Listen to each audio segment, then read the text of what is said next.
नमस्कार दोस्तों, मैं विष्णु द विनर में आपका स्वागत करता हूं। दोस्तों, आज से हम लोग सामान्य विज्ञान भी पढ़ेंगे। तो आज सामान्य विज्ञान के कुछ इम्पोर्टेंट एमसीक्यू सॉल्व करेंगे जो कि एनटीपीसी और ग्रुप डी दोनों के लिए महत्वपूर्ण हैं। ये सारे क्वेश्चन जो है सॉल्व पेपर से उठाए गए हैं, तो आप जो है इनको ध्यानपूर्वक पढ़िए। चलिए देखते हैं। तो दोस्तों, पहला क्वेश्चन है, आकाश का रंग नीला प्रतीत होता है, किस कारण से? तो दोस्तों, आकाश का नीला रंग जो दिखाई देता है वह किस कारण दिखाई देता है? विवर्तन के कारण, अपवर्तन के कारण, प्रकीर्णन के कारण अथवा परावर्तन के कारण? तो दोस्तों, इस क्वेश्चन का ऑप्शन नंबर सी सही हो जाएगा। जो आकाश का रंग दिखाई देता है नीला हमें, वो प्रकाश के प्रकीर्णन के कारण होता है। तो प्रकाश के प्रकीर्णन के कारण आकाश नीला दिखाई देता है। चलिए नेक्स्ट क्वेश्चन देखते हैं। नेक्स्ट क्वेश्चन है, जब ध्वनि एक माध्यम से दूसरे माध्यम में प्रवेश करती है तब अपरिवर्तित रहती है। दोस्तों, इसका कहने का मतलब है कि जब ध्वनि एक माध्यम से जाती है किसी दूसरे माध्यम में, तो उसमें ऐसे क्या है जो अपरिवर्तित रहता है? उसकी चाल, या कि उसका आयाम, अथवा उसकी तीव्रता, अथवा उसकी आवृत्ति। तो दोस्तों, जो ध्वनि है वो एक ही चाल से सभी माध्यमों में जाती है, मतलब कि उसकी चाल परिवर्तित नहीं होती। जब माध्यम बदलते हैं तो आयाम भी नहीं बदलते, तीव्रता भी नहीं बदलती, और जो आवृत्ति होती है वो बदल जाती है। आवृत्ति के कारण ही ये चाल इसकी बदलती है। तो इसका आंसर हो जाएगा डी। जब ध्वनि एक माध्यम से दूसरे माध्यम में जाती है तो उसकी आवृत्ति बदल जाती है। आइए देखते हैं नेक्स्ट क्वेश्चन। नेक्स्ट क्वेश्चन है, जो प्रतिध्वनि हमें सुनाई देती है वह किस कारण सुनाई देती है हमें? तो प्रतिध्वनि हमें किस कारण सुनाई देती है? नंबर 1 है ध्वनि का परावर्तन होने के कारण, ध्वनि का अपवर्तन होने के कारण, ध्वनि का अवशोषण होने के कारण, ध्वनि की चाल के कारण सुनाई देती है। तो दोस्तों, जो प्रतिध्वनि सुनाई देती है वह सुनाई देती है ध्वनि के परावर्तन के कारण। ध्वनि जब हम बोलते हैं, हमारी आवाज़ लड़कर वापस आती है, टकराकर वापस आती है वस्तु से, तब हमें प्रतिध्वनि सुनाई देती है। तो इसका ऑप्शन नंबर ए सही हो जाएगा। नेक्स्ट क्वेश्चन देते हैं।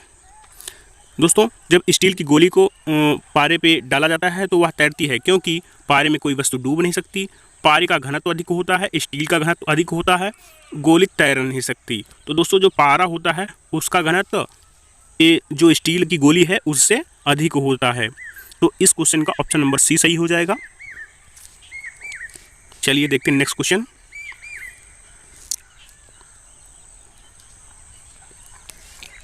नेक्स्ट क्वेश्चन है, स्त्रियों की आवाज़ हमें पतली सुनाई देती है पुरुषों की अपेक्षा, ऐसा क्यों होता है? आवृत्ति अधिक होती है, तरंग दैर्घ्य अधिक होता है, आयाम अधिक होता है, अथवा आवाज़ का वेग अधिक होता है? तो दोस्तों, स्त्रियों की आवाज़ की जो आवृत्ति होती है वह अधिक होती है, जिसके कारण हमें उनकी आवाज़ पतली सुनाई पड़ती है। तो स्त्रियों की आवाज़ जो है आवृत्ति अधिक होने के कारण पतली होती है, पुरुषों की अपेक्षा आवृत्ति अधिक होती है।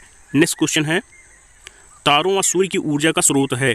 तो दोस्तों, तारे और सूर्य जो चमकते रहते हैं उनकी ऊर्जा का स्रोत क्या है? नाभिकीय विखंडन, प्रेरण, विद्युत बल, अथवा नाभिकीय संलयन? तो दोस्तों, सूर्य अथवा तारों में जो प्रक्रिया होती है ऊर्जा के लिए वह नाभिकीय संलयन कहलाती है। तो सूर्य की बात करें तो सूर्य जो है हाइड्रोजन और हीलियम के संलयन से जो है इसकी ऊर्जा बनती है। ठीक है। नेक्स्ट क्वेश्चन है, जो प्रकाश वर्ष होता है इससे हम क्या मापते हैं बताइए? जो प्रकाश वर्ष है इससे हम समय मापते हैं, कि दूरी मापते हैं, कि तरंग दैर्घ्य, अथवा प्रकाश की तीव्रता नापते हैं? तो दोस्तों, जो प्रकाश वर्ष है यह एक खगोलीय दूरी को मापने के लिए यूज में लाया जाता है। तो इसका ऑप्शन नंबर बी सही हो जाएगा। खगोलीय दूरियां मापी जाती हैं इसके द्वारा। खगोलीय दूरियां मतलब जो अंतरिक्ष में दूरियां मापी जाती हैं उसी के लिए यूज होता है। तो प्रकाश वर्ष दूरी का मात्रक है। नेक्स्ट क्वेश्चन देखते हैं। दोस्तों, जो ग्रहों संबंधी नियम दिए गए हैं वह किसने दिए हैं? न्यूटन ने दिए हैं, केपलर ने दिए हैं, अथवा गैलीलियो अथवा कॉपरनिकस ने दिए हैं? तो दोस्तों, ग्रहों संबंधी 3 नियम हैं। कितने नियम हैं? 3 नियम। ग्रहों संबंधी 3 नियम है, और इसको दिया था केपलर ने दिया था। केपलर ने ग्रहों संबंधी 3 नियम दिए थे। ठीक है, तो इसका ऑप्शन नंबर बी सही हो जाएगा। नेक्स्ट क्वेश्चन देखते हैं। नेक्स्ट क्वेश्चन है, दाब बढ़ाने पर बर्फ़ का गलनांक जो होता है वह क्या होता है, बढ़ता है, घटता है, अपरिवर्तित रहता है। तो दोस्तों जब बर्फ़ पर दाब अधिक डाला जाता है तो उसका जो गलनांक है वह घट जाता है। दाब के कारण बर्फ़ का गलनांक घटता है, दाब बढ़ाने पर बर्फ़ का गलनांक जो है घट जाता है। तो इसका ऑप्शन नंबर ए सही हो जाएगा। नेक्स्ट क्वेश्चन है, जब बर्फ़ पिघलती है तो क्या होता है। दोस्तों जब बर्फ़ पिघलती है तो आयतन बढ़ता है, आयतन घटता है, द्रव्यमान बढ़ता है अथवा द्रव्यमान घटता है। तो दोस्तों जब बर्फ़ पिघलती है तो उसका आयतन घट जाता है। तो इस क्वेश्चन का ऑप्शन नंबर बी सही होगा। बर्फ़ पिघलने पर आयतन उसका घटता है और द्रव्यमान बढ़ता है। तो चलिए देखते हैं नेक्स्ट क्वेश्चन। नेक्स्ट क्वेश्चन है, रंगीन टेलीविज़न में जो प्रमुख रंग प्रयोग में लाए जाते हैं वे कौन से हैं। तो टेलीविज़न में जो प्रमुख रंग यूज में लाए जाते हैं, ऑप्शन नंबर ए में है लाल नीला हरा, लाल नीला पीला, लाल हरा लाल, काला सफ़ेद लाल।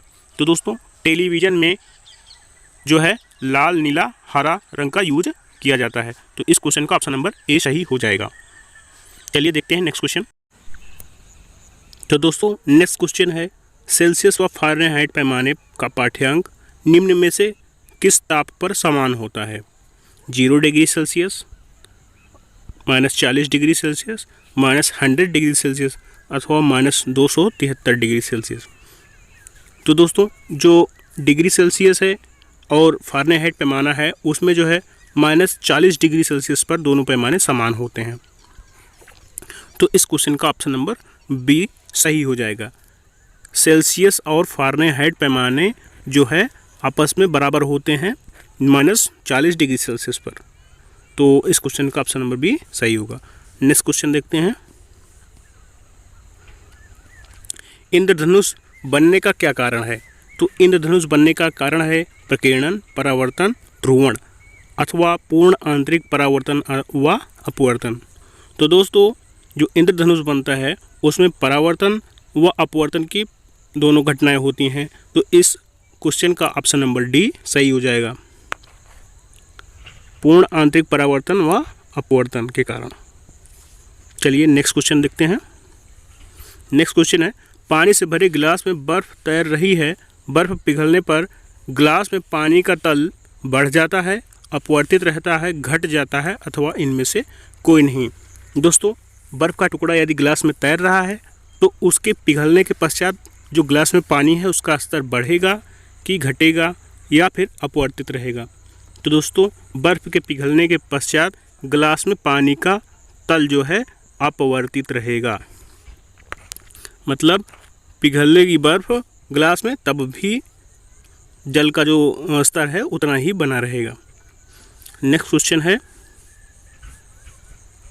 विद्युत बल्ब का जो फिलामेंट बना होता है वह किस धातु का बना होता है। लोहे का, चांदी का, टंगस्टन का अथवा तांबे का। तो दोस्तों जो विद्युत बल्ब का फिलामेंट बना होता है वह टंगस्टन धातु का बना होता है, टंगस्टन धातु का बना होता है। इसका चिन्ह होता है डब्लू, डब्लू से टंगस्टन को डिनोट करते हैं और इसका जो है गलनांक अत्यंत उच्च होता है। आइए देखते हैं नेक्स्ट क्वेश्चन। नेक्स्ट क्वेश्चन है, अंतरिक्ष यात्री को आकाश कैसा दिखाई देता है। तो दोस्तों अंतरिक्ष यात्री को जो है आकाश किस कलर का दिखाई देता है, काला, नीला, लाल अथवा पीला। तो दोस्तों जो अंतरिक्ष यात्री होते हैं उनको हमारा अंतरिक्ष काले कलर का दिखाई देता है, मतलब बाह्य अंतरिक्ष से देखने पर हमारा जो आकाश का रंग है पर्यावरण वो काले कलर का दिखाई देता है। तो इस क्वेश्चन का ऑप्शन नंबर ए सही हो जाएगा। आइए देखते हैं नेक्स्ट क्वेश्चन। नेक्स्ट क्वेश्चन है, जल का घनत्व अधिकतम होता है। जो जल होता है उसका अधिकतम घनत्व किस ताप पर होता है। 4 degree Celsius, -4 degree Celsius, 0 degree Celsius, -273 degree Celsius. तो दोस्तों जल का जो अधिकतम घनत्व होता है वह 4 डिग्री सेल्सियस पर होता है। तो इस क्वेश्चन का ऑप्शन नंबर ए सही हो जाएगा। दोस्तों जल को गर्म करने पर पहले उसका घनत्व बढ़ता है, वह 4 डिग्री सेल्सियस तक बढ़ता है, उसके बाद घटने लगता है। तो जो अधिकतम घनत्व है वो 4 डिग्री सेल्सियस पे है। ठीक है, नेक्स्ट क्वेश्चन देखते हैं। नेक्स्ट क्वेश्चन है, ध्वनि की चाल अधिकतम किस में होती है? वायु में, निर्वात में, जल में अथवा इस्पात में? तो जो ध्वनि की चाल है वह सर्वाधिक होती है इस्पात में। इस्पात में सर्वाधिक होती है ध्वनि की चाल। तो इस क्वेश्चन का ऑप्शन नंबर डी सही हो जाएगा। आइए देखते हैं नेक्स्ट क्वेश्चन। नेक्स्ट क्वेश्चन है, बैरोमीटर का पाठ्यांक एकाएक गिरने पर प्रदर्शित होता है। दोस्तों, जो बैरोमीटर है वह पर्यावरण के जानकारी देता है। तो जो बैरोमीटर का पाठ्यांक है अगर एकाएक गिरता है तो वह हमें किसकी सूचना देता है? तूफान आने की, स्वच्छ मौसम की, बारिश की अथवा हिमपात की? तो दोस्तों, बैरोमीटर का पाठ्यांक अगर एकाएक गिर जाता है तो हमें समझना चाहिए कि तूफान आने वाला है। तो इस क्वेश्चन का ऑप्शन नंबर ए सही हो जाएगा। आइए देखते हैं नेक्स्ट क्वेश्चन। दोस्तों, बैरोमीटर के बारे में कुछ और बता दूं। अगर धीरे धीरे गिरेगा बैरोमीटर का पाठ्यांक तो समझ लो कि बारिश होने वाली है, और यदि धीरे धीरे बढ़ता है तो मौसम स्वच्छ रहेगा। मतलब एकाएक गिरने पर तूफान आएगा, अगर धीरे धीरे चढ़ रहा है पाठ्यांक तो जो है स्वच्छ मौसम रहेगा, और धीरे धीरे गिर रहा है तो बारिश हो सकती है। ठीक है, नेक्स्ट देखते हैं। ध्वनि तरंगें नहीं चल सकती। जो ध्वनि तरंगें होती हैं, मतलब जो हम बोल रहे हैं तो बोलने पर आवाज़ किस में नहीं सुनाई देगी? हाइड्रोजन में, निर्वात में, लोहे में अथवा जल में? तो दोस्तों, हमारी जो ध्वनि है वह निर्वात में विचरण नहीं कर सकती, निर्वात में नहीं चल सकती। तो इस क्वेश्चन का ऑप्शन नंबर बी सही हो जाएगा। तो बस दोस्तों, यही थे 20 क्वेश्चंस जो कि आरआरबी, एनटीपीसी व ग्रुप डी में पूछे जा चुके हैं। आगे की सीरीज भाग 2 के लिए क्वेश्चंस की बात करेंगे। तो thanks for watching, please share and subscribe.